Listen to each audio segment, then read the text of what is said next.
Donc moi c'est Gilles, je travaille à l'association Aide à Pau et j'interviens en CARUD et en maison d'arrêt.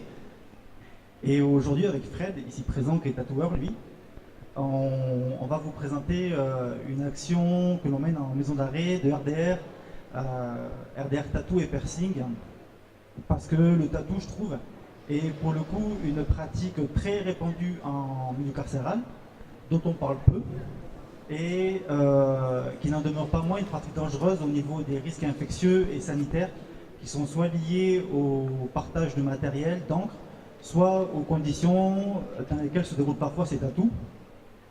Donc je vais juste vous présenter l'action rapidement que l'on mène en RDR Tattoo. Après je passerai la parole à Fred pour vous expliquer aussi la plus-value que peut avoir le fait d'avoir un tatoueur avec soi en détention et dans nos actions de RDR. Et à la fin, on va prendre un peu de temps pour échanger avec vous sur, est-ce que, je ne sais pas si vous bossez en maison d'arrêt, en détention, ou en CARUD aussi, sur vos actions autour du tatou, du piercing, si vous avez mis en place des choses ou pas. Voilà. Donc on va... Donc au vu, rapidement, je ne vais pas trop m'étendre, au vu de la prévalence du VIH et du VHC qui est en milieu carcéral 6 à 10 fois supérieur qu'en milieu libre, on a mis en place à Aide depuis très longtemps des ateliers de prévention autour du sida, des hépatites, de la consommation de produits, mais toujours sous l'angle et le prisme de la RDR. Et dans ces ateliers est vite ressortie une thématique principale qui est celle du tatouage et piercing en prison, avec des partages d'aiguilles, de lames de rasoir, bords de fumée, parce qu'on connaît ce qui se passe. On le sait partout en France, et pas qu'en France, à l'étranger, c'est même sociétal. Donc,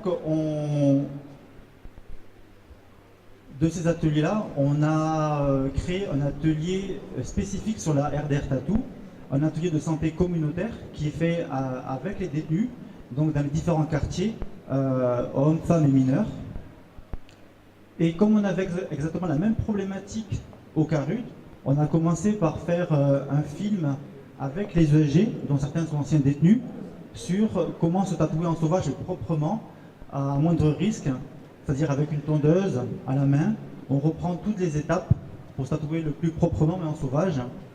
Film qui, par la suite, on a diffusé en détention, et qui nous a permis, pour le coup, d'échanger de manière très pragmatique et très pratique avec les détenus autour de leur pratique de tatouage en cellule, sur comment ils faisaient, sur les moyens, sur, sur leur pratique, sur aussi leurs attentes, leurs freins, leurs besoins. Et de ça, ça a permis à commencer à mettre en place des stratégies de RDR collectives sur comment se tatouer à moindre risque en cellule. Et ça pouvait être très bien parler du protocole Javel qui marche ou pas. Ça pouvait être très bien comment désinfecter du matos en cellule. Je pense aux aiguilles. Comment garder de l'eau bouillie pendant 20 minutes en cellule quand on n'a pas de moyens. Donc c'est comment casser une bouilloire, sa résistance pour garder de l'eau bouillie, pour mettre son aiguille à l'intérieur. Enfin, toutes les stratégies de RDR, pour le coup, qui ont été véhiculées au niveau, et grâce au partage d'échanges, et grâce au savoir et aux connaissances des différents détenus en cellule. Donc suite à cet atelier, on a eu pas mal de problèmes sanitaires qui nous ont été remontés, qui étaient souvent des problèmes cutanés liés au tatou, qui faisaient en sorte que les détenus n'allaient pas à l'UXA de peur d'être dénoncés par le personnel paramédical auprès de la prison, ou alors attendaient le maximum de temps pour aller voir l'UXA. Et donc ça faisait des gros problèmes d'allergie, problèmes d'infection, des gros problèmes d'abcès liés au tatou. Donc suite à ça, on a fait intervenir l'UXA directement dans les ateliers pour déjà repréciser le cadre du secret médical, du secret professionnel, et aussi commencer à favoriser l'accès aux soins. Et le soin, en gros, c'est comment repérer un tatouage qui tourne mal, quoi faire, quoi mettre dessus, comment faciliter le soin et l'accès aux soins pour les tatous. Et comme on avait pas mal aussi de questions de plus en plus précises sur le tatou, sur est-ce qu'il vaut mieux une aiguille ou 3 aiguilles, pour tatouer. Est-ce qu'il faut percer profond ou pas? Comment on fait les machines, au mieux? Est-ce que tondeuse ou à la main? Donc toutes ces questions-là, le mieux, c'était faire venir un tatoueur, mais aussi une perceuse, parce que il y a également quelques pratiques de piercing sauvage en prison qui sont moindres par rapport au tatou, du moins ce qu'on a constaté. Donc on a fait venir un tatoueur, pardon, qui aujourd'hui on en est au milieu du projet. Le but étant clair, le but étant arrivé à mettre en place des programmes de tatouage sécurisés en détention. Le but étant que le tatoueur puisse tatouer directement, à l'instar de ce qui a pu être fait au Québec il y a quelques années. Donc pour parler de la question beaucoup plus pragmatique du tatou et via le tatoueur, donc je vous donne la parole à Fred. Merci. Bonjour, donc Fred, tatoueur. Donc on intervient pour l'instant juste à la maison d'arrêt de Pau. On a fait pour l'instant qu'un seul atelier qui s'est bien passé, qui est assez sympa. Pour moi, le plus gros obstacle pour l'instant, c'est un peu l'accès qu'ont les détenus aux produits. Voilà, le problème, c'est qu'on est obligé de composer avec ce qu'ils ont dans la cellule. Ils n'ont pas le droit de faire rentrer des aiguilles, ils n'ont pas le droit de faire rentrer de l'encre et tout ça. Donc il faut qu'on compose avec tout ce qu'ils ont là. Et donc c'est à nous, entre guillemets, d'essayer de trouver des solutions pour qu'ils puissent faire ça le plus proprement, le plus sainement possible. Ouais. Et donc moi, mon action, elle va vraiment se baser aussi sur l'ensemble du tatouage en lui-même. C'est-à-dire qu'un tatouage, il est là pour la vie, qu'il a été fait en prison dans un squat chez un tatoueur. Il y a le côté esthétique qui doit ressortir aussi. Et donc voilà, moi je vais aussi agir dans le sens, leur montrer comment poser un dessin proprement, comment suivre une ligne, comment faire attention à ne pas aller trop profondément. Ça va être comment fabriquer de l'encre aussi avec ce qu'on a sous la main.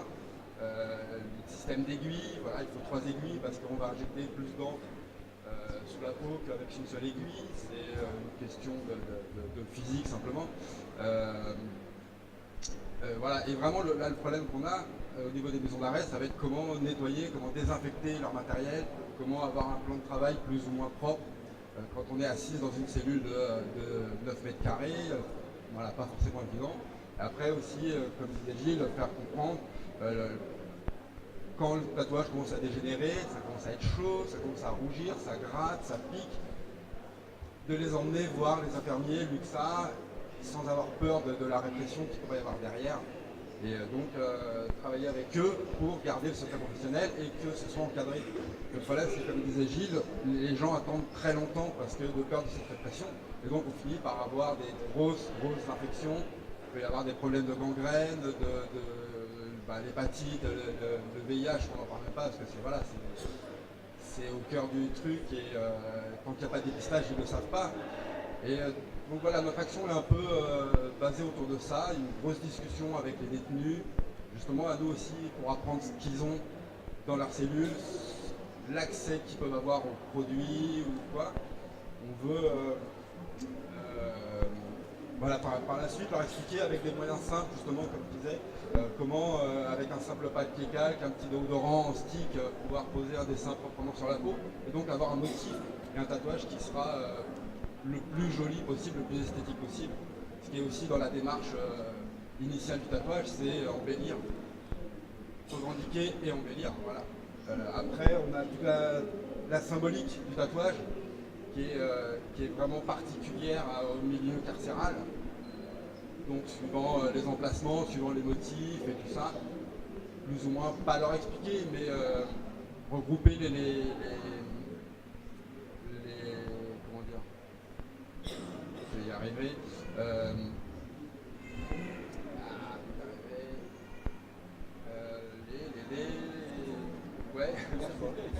Ouais, regrouper voilà, tous les symboles un peu pour expliquer d'où ça vient, pourquoi et comment pas se retrouver avec un tatouage qui ne signifie pas ce que la personne voulait marquer à ce moment-là.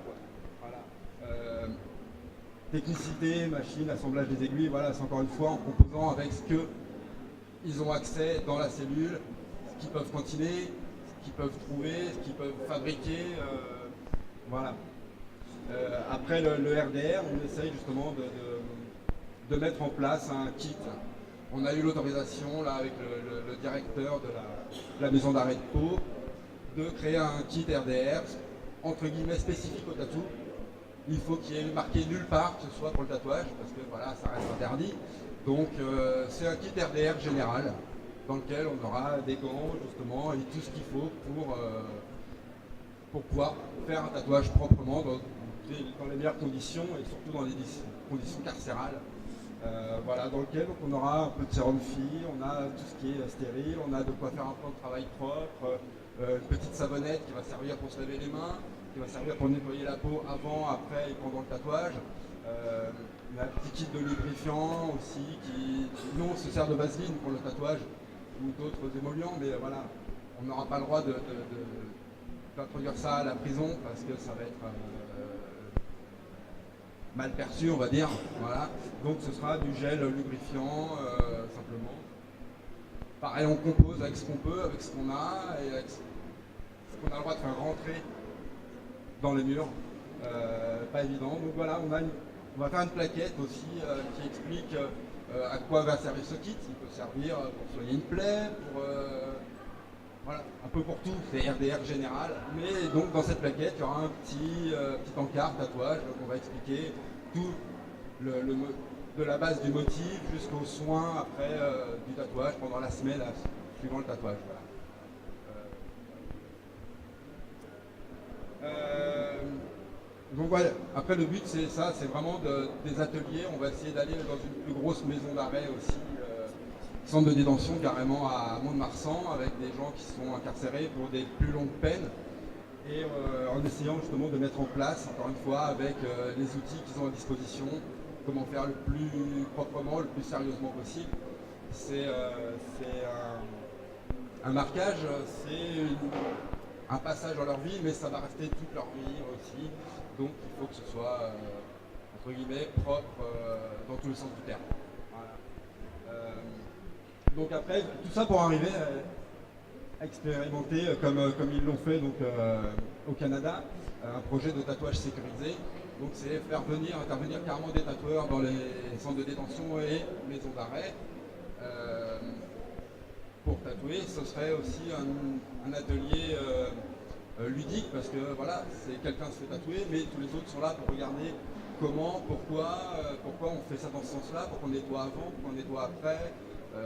Voilà, il faut que ce soit un vrai atelier de discussion, d'échange, et pas simplement une séance de tatouage à moindre frais. Et voilà. Donc c'est pareil, pour mettre ça en place, moi je proposais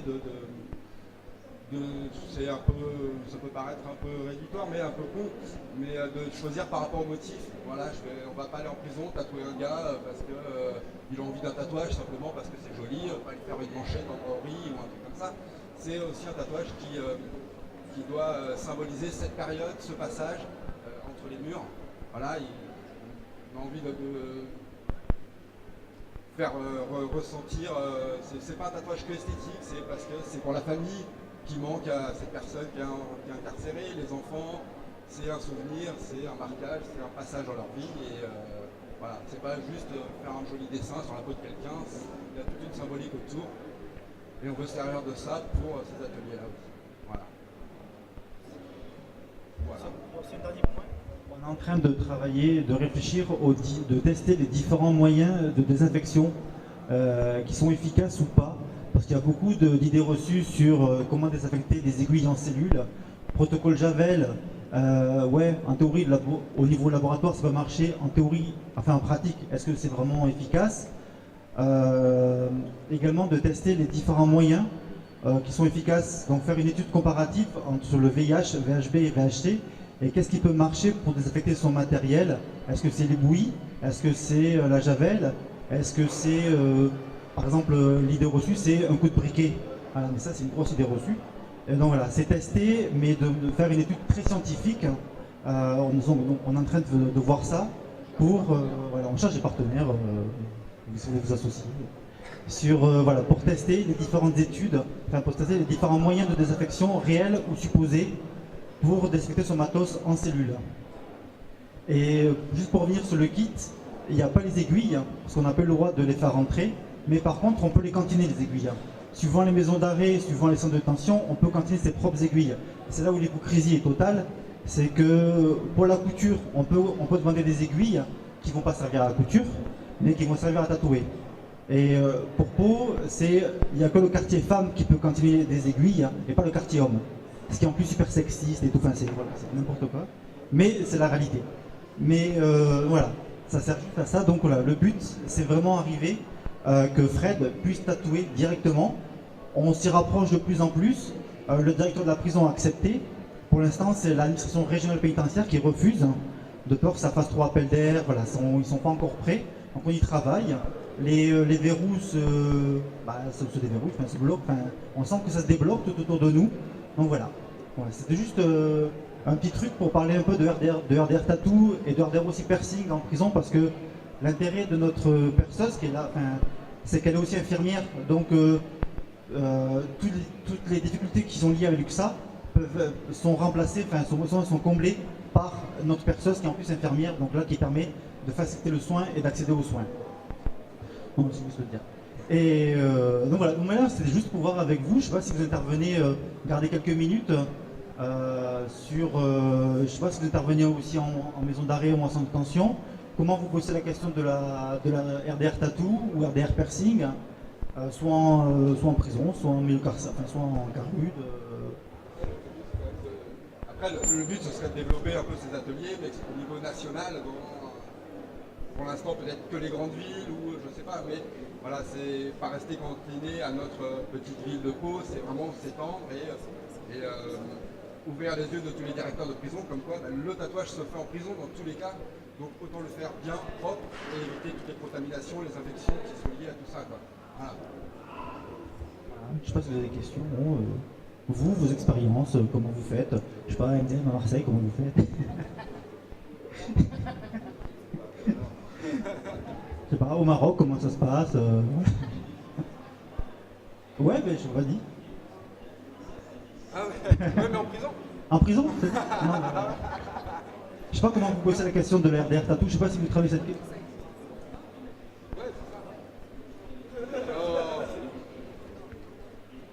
Je pense que surtout ça n'existe pas, il n'y en a pas. Enfin, je veux dire, pas forcément qu'en prison, mais au collège, moi je me perçais avec n'importe quoi. Je me tatouer avec n'importe quoi aussi, quoi. Du coup, franchement, en milieu carcéral, je pense que ça n'existe juste pas. Donc t'as tout à faire. C'est bien. Je sais pas, et les autres, comment vous traitez cette question? Je sais pas, dans vos villes respectives, pas forcément détention, mais aussi dans les carudes ou dans les lieux où vous bossez. Est-ce que ça se parle? Enfin, je sais pas, est-ce que vous faites intervenir des tatoueurs aussi ou des perceurs? Est-ce que. Je sais pas. Pardon? Sur Paris, non? En prison, sur Paris, je sais pas, en CD, à Fresnes, à Fleury. Mais. Là où il y a la plus grosse concentration. Le but, c'est qu'aujourd'hui, c'est juste un début du projet. J'espère que dans 2 ans, ça sera plus RDR Tattoo, ça sera la mise en place d'un programme expérimental de tatouage en détention. Là, c'est qu'une partie du projet. En gros, c'est juste pour nous amener, la finalité, c'est ça, c'est mettre en place des séances de tatouage sécurisées en détention. Le but, c'est clairement ça. On sent que ça évolue, on sent que ça bouge, mais c'était aussi pour échanger avec vous, parce qu'on n'arrivera pas que seul. Et le but, c'est voir avec vous, comment partager nos savoirs, ouais. Je pense surtout que ça marchera mieux quand ça se démocratisera le tatouage de manière générale, hein, parce que autant que c'est en prison, mais autant dans la rue, on est encore plus très mal vu, on n'a tous pas de boulot parce qu'on a un tatouage sur la gueule ou qu'on a les mains. Tant que ça n'évoluera pas, je pense qu'en milieu carcéral, ça restera quand même un petit peu bloqué par rapport à ça. C'est que mon avis personnel. Je sais pas, les autres, vous en pensez quoi? Je sais pas, Oui, bonjour. Pour revenir à ce qu'elle disait, en fait, avant, nous, on était commerçants, on était en région parisienne. Et. Hein? Je suis Julie, je suis la fille qui fait le piercing et qui est infirmière. Et donc, en fait, avant d'être sur Pau, avec Fred, ça nous est arrivé de faire de la prévention. On faisait ça auprès de la mairie de Vanves. C'était la mairie qui nous payait pour aller dans les journées, justement, on faisait de la prévention au niveau des lycéens, dans les LEP et tout ça, pour montrer de ne pas aller à Châtelet n'importe où dans un camion, on montrait comment vérifier le matériel et tout ça. Donc au niveau que tu disais, ça peut se faire au niveau, vous avez été santé info jeune en fait. Et c'était les mairies qui nous mandataient pour le faire. Et donc voilà, c'était au niveau du grand public. Et parce que c'est vrai que ça se prend là, hein, au niveau des jeunes sur les... Voilà. Ça se commence, jeune. Mais après, ce qui nous a plu, bon, on avait déjà eu cette expérience-là de prévention sur les jeunes publics. Bon, là, on a été très intéressés de travailler avec l'association AIDS en milieu carcéral pour essayer vraiment de trouver des astuces et c'est ça qui était intéressant, quoi. Et on n'a pas encore toutes les solutions sur ces aiguilles-là, sur l'encre, mais voilà, c'est un truc qui est intéressant à mettre en place et vu que le nouveau directeur a changé et voilà, on a des opportunités de le faire. Voilà. Je sais pas les autres là-dessus, parce que vraiment, je vous recommande, faire intervenir des tatoueurs et perceurs, ça donne une plus-value dans les actions, c'est juste impressionnant, quoi. Alors après, il faut trouver les bons tatoueurs qui ont aussi l'esprit de RDR derrière, ce qui est beaucoup plus rare. On s'est quand même fait jeter de plusieurs tatoueurs quand on arrivait, on a présenté notre projet, on s'est fait jeter. Quand on a présenté notre film sur le tatouage sauvage à Monoris, on s'est fait jeter aussi. Et Pau, c'était les deux seuls qui acceptaient de dire qu'on de suite dit ouais, c'est super bien, projet RDR, tatou. Voilà. Donc merci beaucoup, j'en profite aussi collectivement de vous remercier. Mais voilà, c'était aussi de voir avec vous comment vous traitez cette question-là de RDR tatou, RDR piercing, en détention, mais pas qu'en détention. Parce que pour le coup, détention, c'est quand même une pratique qui est sociétale en France pour l'étranger. Et comment on peut travailler ça? Comment vous travaillez ça?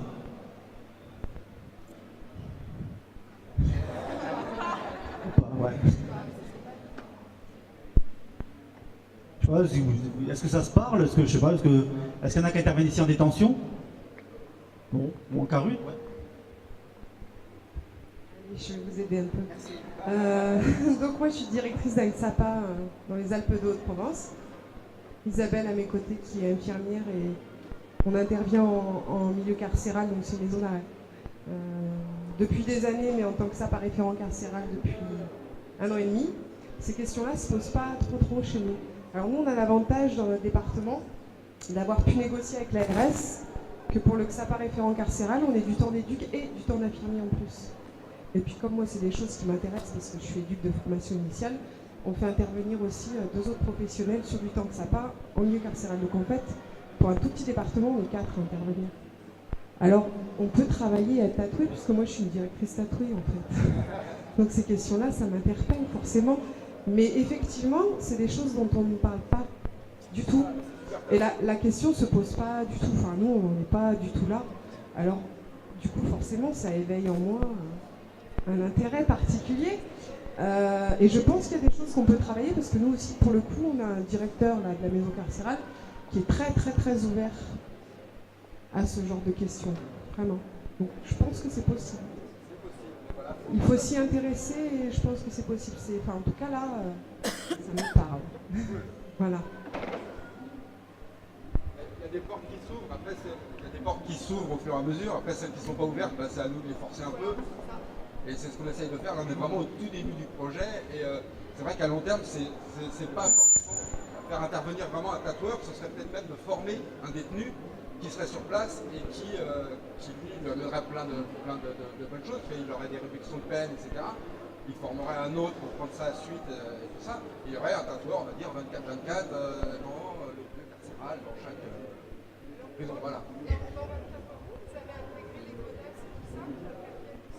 Non, pas du tout. Cette question-là, mise à part nous, elle reste très tabou. Et c'est parce qu'on a aperçu qu'il y avait pas mal, mais comme de prison, pas mal de pratiques à risque, qu'on a mis ça en place, qu'on a mis des ateliers de RDR tattoo. Mais le but même, c'est ça, c'est vraiment, comme disait Fred, de former des détenus au tatouage. Que ce soit comme Fred qui forme certains détenus, qui soient repères, qui soient référents, pour tatouer les autres détenus. Qui est vraiment une démarche de santé communautaire avec la communauté des détenus. Qui est 3-4 personnes en maison d'arrêt ou en soins d'intention qui tournent et qui soient formés au tatouage à moindre risque avec tout le matériel nécessaire et adapté. Alors ça c'est l'idéal quoi. Ça c'est voilà. Mais on y travaille. Mais ça évolue. On voit bien que quand on met la question aussi de la santé publique là-dedans, ça parle, en tout cas ça parle à la maison d'arrêt, ça parle au directeur, que ce soit en CD ou en maison d'arrêt.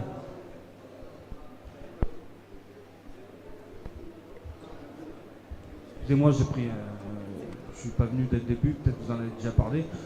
C'est juste pour savoir si vous n'avez pas trop de difficultés avec les directions des pénitentiaires, que ce soit le directeur ou tout ça, est-ce qu'eux ils sont branchés, est-ce qu'ils rentrent dans le jeu de tout ça, de votre projet? Là où on a eu la chance, c'est que le directeur est très impliqué. C'est un nouveau directeur en plus. C'est un nouveau directeur du centre d'arrêt de Pau, donc il est très impliqué, très ouvert. Et c'est lui qui nous a vraiment facilité les choses. Et ça l'a intéressé tout de suite parce qu'il voit qu'il y a un réel risque. Voilà, qui est, comme disait Gilles, multiplié par 6 ou 10 en milieu carcéral pour tout ce qui est hépatite et VIH. Et donc voilà, lui nous a ouvert des portes. Il y a des maisons pour l'instant d'arrêt qui sont entièrement fermées et réfractaires à notre projet. Voilà, le but du jeu, c'est qu'une fois l'administration pénitentiaire sera plus ouverte à notre projet, ça va nous ouvrir d'autres portes, d'autres centres, d'autres maisons d'arrêt. Ce sera plus facile. Voilà, c'est le but du jeu. On part petit et puis on va essayer de grimper au fur et à mesure pour toucher le maximum de... Exactement, on a quand même réussi à faire rentrer de l'encre, des aiguilles dans la prison, voilà. C'est ça, mais c'est ça le frein, il est là, c'est que tout ce qu'on peut amener, eux ils peuvent s'en servir pour des armes, pour faire autre chose. Donc voilà, l'administration est super réticente encore par rapport à ça, quoi. C'est pour ça que le kit RDR qu'on présentait tout à l'heure, on n'a pas le droit d'aiguille, on n'a pas le droit de marquer tatouage dessus. On est obligé d'y aller comme des anguilles, de se planquer un peu et de faire ça sous couvert de RDR général. Voilà. Mais bon, c'est pas grave, RDR général, et puis après on va regrouper, on va y arriver au fur et à mesure, doucement. Voilà, petit à petit, l'oiseau fait son nid, et ben nous on va faire ça aussi. C'est fini. Merci à tout le monde en tout cas.